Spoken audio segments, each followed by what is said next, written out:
존경하고 사랑하는 우리 구독자 여러분 반갑습니다. 여러분의 깐돌이 오빠 천회장입니다. 이제 마지막 시간일 수도 있습니다. 참고하시고 여러분 영상 재밌게 들어주시면 영광이고요. 재미없어도 들어주세요. 듣고 댓글도 달아주시고 좋아요도 많이 눌러주시면 영광으로 생각하겠습니다. 저녁 시간에 보니까 요즘 그 언론 매체가 상당히 좀 시끌벅적한데 특히 이제 혹독한 겨울이 온대. 혹독한 겨울. 왜 혹독한 겨울이 오냐? 증시는 현재 폭락이고 물가는 폭등이고 뭐 이런 상황이에요. 뭐 파운드와의 쇼크, 위안화 쇼크, 애플 쇼크, 하여튼 쇼크라는 단어는 요즘 굉장히 익숙해졌습니다. 쇼크. 현재 동시다발 쇼크다. 동시다발 쇼크인데 하여튼 그러다 보니까 증시를 짓눌렀어요. 증시를 짓눌렀고 블랙 먼데이로 이제 시작한 그런 일주일이 이렇다 할 반등 없었어. 반등 없이 이제 끝이 났습니다. 어떻게 보면 약간 좀 허무하게 끝났습니다. 블랙 먼데이, 블랙 웬스데이까지 갔어요. 러시아발 그 에너지 가격 폭등 때문에 전기 가스 요금이 내달부터 동시에 오른답니다. 내달부터 동시에 오르는데 자산 가치 하락 때문에 물가 부담까지 올겨울은 유난히 추운 겨울이 될 것 같아요. 추운 겨울이 될 것 같고 9월 26일부터 30일까지 여러분들 한번 쭉 보시면은 아실 거예요. 상당히 좀 좋지 않았다는 것을 여러분들 피부로 와닿았을 겁니다. 원달러 환율이 26일 하루 새 20원 넘게 급등을 했어요. 13년 반 만에 1430원대까지 올랐어. 1430원까지. 이날 최대 상승폭은 25.5원이었고, 미국의 중앙은행이죠. 그 연방준비제도가 올해 한 번 더 자이언트 스텝을 밟을 거다. 그런 전망하고 영국의 파운드와 급락까지 더해지는 거야. 그러다 보니까 달러 가치는 결국은 급등을 하는 거죠. 달러 가치 급등을 하고, 이날 또 주식시장도 아주 무너집니다. 무너져요. 코스피가 이제 3% 넘게 폭락을 해. 3% 넘게 폭락을 하고 2년 2개월 만에 이제 최저치로 이제 마감을 합니다. 마감을 했고요. 코스닥 지수는 전장보다 한 5% 정도 내렸어. 692.37이야. 692.37로 마감을 했습니다. 하여튼 대전에 보니까 또 그 유성구에 뭐 또 뭐 프리미엄 아울렛이죠. 이쪽에 또 대전점에서 여러분들 아시겠지만 또 대형 화재가 나가지고 또 안 좋은 소식들도 좀 있었기 때문에 하여튼 좀 안타깝더라고요. 뭐 이런 사건도 있다는 것도 여러분들 알고 계시고 그 대우조선하고 뭐 또 이제 하나그룹에 또 관련된 이야기들이 또 있더라고요. 2조 원의 유상증자 방안을 포함해서 조건부 투자 합의서를 또 체결했다. 뭐 그런 이야기들도 있습니다. 앞으로는 이제 대우조선 이제 하나가 이제 인수를 해가지고 어떻게 될지 상당히 이제 궁금해지는 것 같아요.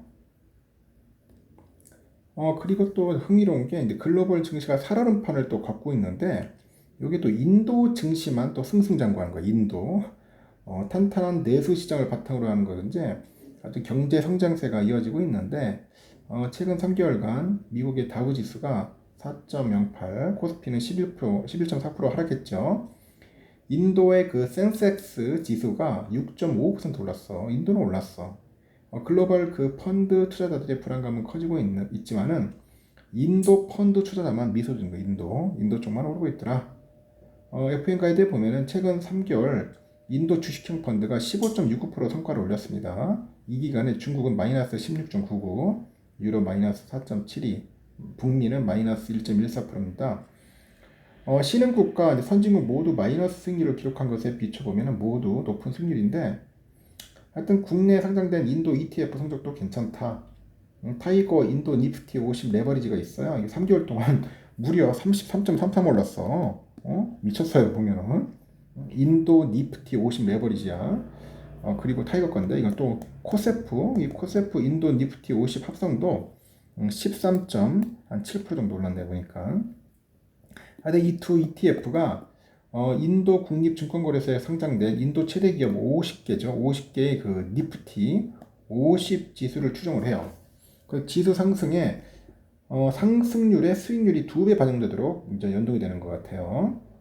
인도 증시가 이제 선방할 수 있었던 이유가 뭐냐? 그 내수 중심의 경제 구조야 보니까 지난 7월 유엔이 발표한 세계 인구 전망 2022 보고서 보니까 인도는 내년부터 이제 중국을 누르고요. 세계 1위 인구 대국이 될 것 같아요. 인구 대국. 그 높은 인구수를 바탕으로 젊은 노동력이 인도의 내수 경제를 뭔가 활성화시킨다. 그렇게 보시면 됩니다. 그래서 IMF는 올해 인도 경제가 7.4% 성장할 것으로 봤는데 세계 경제 성장률 3.2%는 물론이고 신흥국이죠. 3.6%의 성장률 전망치를 훌쩍 뛰어넘는 수치다. 여기 높은 경제 성장률하고 내부 소비의 그 반등으로 인도 증시도 빠른 회복세를 보이고 있는데요. 올 초에 59,183.2의 그 지수였던 게 지난 6월 17일은 51,360까지 떨어졌다가 다시 회복해서 9월 현재는 57,000포인트 정도 움직이고 있습니다. 그래서 내수 중심의 경제 성장으로 인도 기업 실적도 개선될 것이다. 그런 기대감도 있고 시장이 반영되다 보니까 증시에 긍정적인 영향을 줬어요. 그래서 인도 성장세는 지속될 가능성이 큰데 그 모디 정부의 강력한 경제 성장 드라이브가 인도 경제에 긍정적인 영향을 미치고 있는 것 같아요. 그래서 모디 총리가 75주년 독립기념일인 지난 8월 15일 향후 25년 후에 인도를 선진국으로 만들겠다. 그런 목표를 내세웠고 외국 투자 규제를 대폭 철폐했고요. 그리고 해외 자본 유치에도 큰 성과를 거뒀어요. 보니까 그 블룸버그에서 보니까 올해 1분기 인도의 그 명목 그 GDP가 8,547억 달러야. 영국을 넘어서 세계 6위에서 5위로 올라섰어요. 여기에 글로벌 기업의 생산 공장이 이제 중국에서 인도로 가고 있습니다. 넘어가고 있고 호재지. 애플은 출시 예정적인 아이폰 14를 인도에서 생산한다고 밝혔고 애플은 25년까지 아이폰 생산 시설의 25%를 이제 인도로 갈 거야. 옮길 겁니다. 구글은 자사의 그 차세대 픽셀 7 그 스마트폰 생산의 일부를 인도에서 진행할 것이라고 합니다. 다만 글로벌 경제위기가 지속되면 인도도 흔들릴 가능성은 있죠. 인도의 최대 수출국인 그 미국이 높은 인플레이션하고 경기 침체 우려감이 커지는데 미국만큼이나 중요한 수출국인 그 중국의 부동산 시장 침체와 국영 기업들의 부채도 늘고 있는 것도 인도에게는 반갑지 않은 뉴스라고 봅니다. 하여튼 대부분 신흥국은 미국과 중국 리스크에 노출되어 있어요. 그 두 나라의 리스크가 장기화되면은 결국 인도 경제에도 악영향을 미칠 수 있다. 그 인도 루피아도 미국 금리 인상에 타격을 많이 받을 수 있다고 하죠. 하여튼 인도가 좀 나름대로 잘 선방하고 있습니다. ETF 상당히 좋아요. 댓글을 보니까 이런 게 있네요. 내가 전기차로 바꾸면 삼전이 올라가려나 1300에서 한 2100까지 마이너스가 감동적입니다. 마이너스가 많이 늘었나봐요. 좀 더 내리면 땅판 돈으로 5년 전에 부동산 투자 원금 받고 팔고 주식도 76,000원 원금 오면 팔고 본전 인생 좋은 건지 나쁜 건지 모르거나 세루거나 서울만 흙으로 가기 위해 오늘도 아자아자 하여튼 이런 이야기를 썼는데 제가 보니까 뭐 일종의 뭐 신세 타령일 수도 있고 있는데 뭐 당연히 마이너스 손실은 늘어나겠죠. 늘어나더라도 거기에 대해서 너무 연연하거나 주눅 들지 마세요. 주눅 들지 마시고 또 떨어질 때도 있고 오를 때도 있고 합니다.